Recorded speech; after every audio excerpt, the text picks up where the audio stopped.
Good morning to all of you. Class 8, subject Social Science, Chapter 6, Weavers, Iron Smelters and Factory Owners.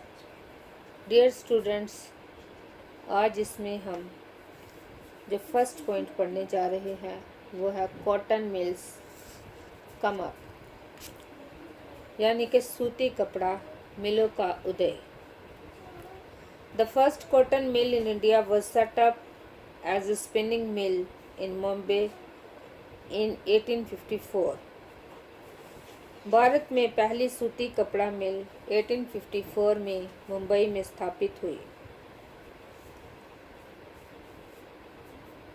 From the early 19th century, Bombay had grown as an imported port for the export of raw cotton from India to England and China.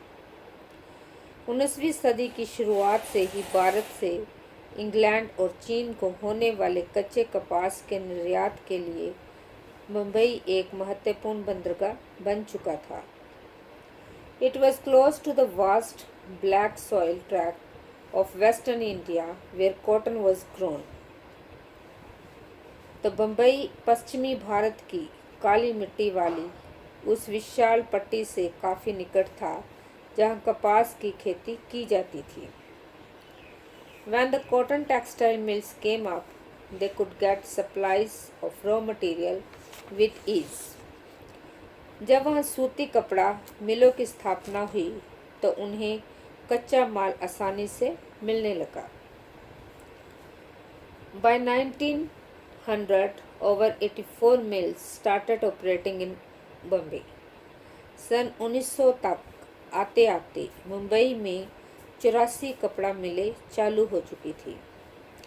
Many of these were established by Parsi and Gujarati businessmen who had made their money through trade with China. उनमें से बहुत सारी मिलें पारसी और गुजराती व्यवसायों ने खोली थी जो चीन के साथ व्यापार के जरिए काफ़ी पैसा कमा चुके थे. Mills came up in other cities too. The first mill in Ahmedabad was started in 1861. इस दौरान दूसरे शहरों में भी ऐसे कई कारखाने खोले गए. अहमदाबाद में पहला कारखाना 1861 में खुला. A year later, a mill was established in Kanpur in the United Provinces. Growth of cotton mills led to a demand for labor.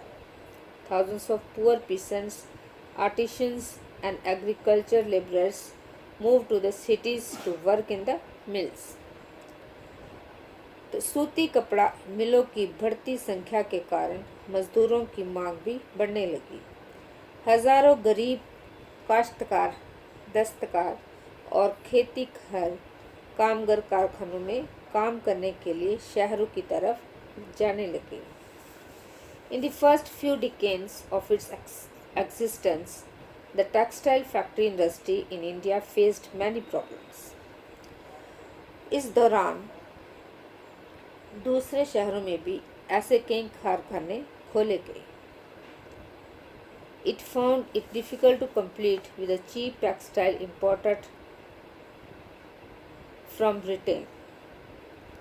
In most countries, governments force industrialization by imposing heavy duties on imports. This eliminated competition and protected in-fact industries. The colonial government in India usually refused such protections to local industries. The first major spurt in the development of cotton factory production in India, therefore, was during the First World War, when textile imports from Britain declined and Indian factories were called upon to produce cotton for military supplies. तो प्रारंभिक कुछ दशकों के दौरान भारतीय कपड़ा कारखानों को बहुत सारी समस्याओं से जूझना पड़ा. सबसे पहली समस्या तो ये थी कि इस उद्योग को ब्रिटेन से आए सस्ते कपड़ों का मुकाबला करना पड़ता था. ज़्यादातर देशों में सरकारें आयातित वस्तुओं पर सीमा शुल्क लगाकर अपने देश में औद्योगिकरण को बढ़ावा देती थी। इससे प्रतिस्पर्धा खत्म हो जाती थी और संबंधित देश के नवजात उद्योगों को संरक्षण मिलता था। इसी तरह से अब दूसरा जो पॉइंट है वो है the sword of Tipu Sultan and wood steel, कि टीपू सुल्तान की तलवार और wood steel. We began the story of Indian steel and iron metallurgy by recounting the famous story of Tipu Sultan, who ruled Mysore till 1799, fought 4 wars with the British and died fighting with his sword in his hand। भारतीय इस्पात और लौह धातु कला की कहानी हम टीपू सुल्तान के एक मशहूर किस्से से शुरू करते हैं।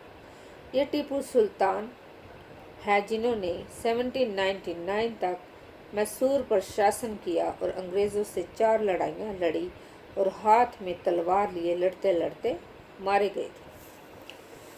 टीपू's legendary swords are now part of valuable collections in museum in England.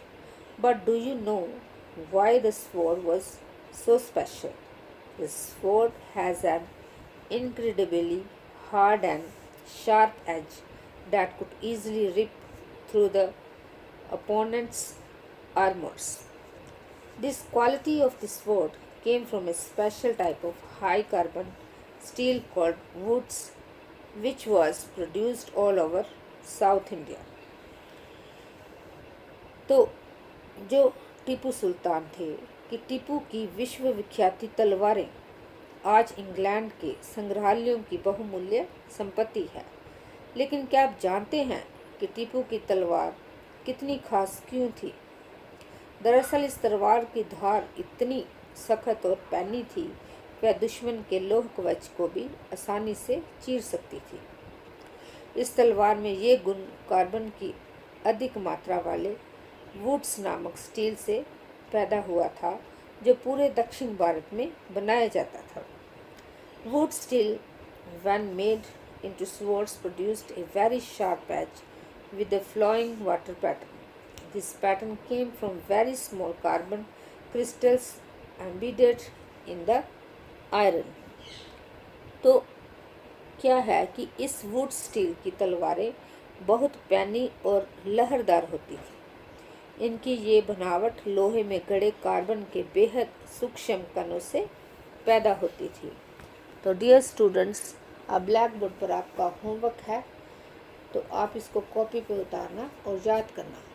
तो आपका होमवर्क है when and where was the first cotton mill was established. इसका आंसर है the first cotton mill in India was set up as a spinning mill in Mumbai in 1854. Thank you and have a nice day.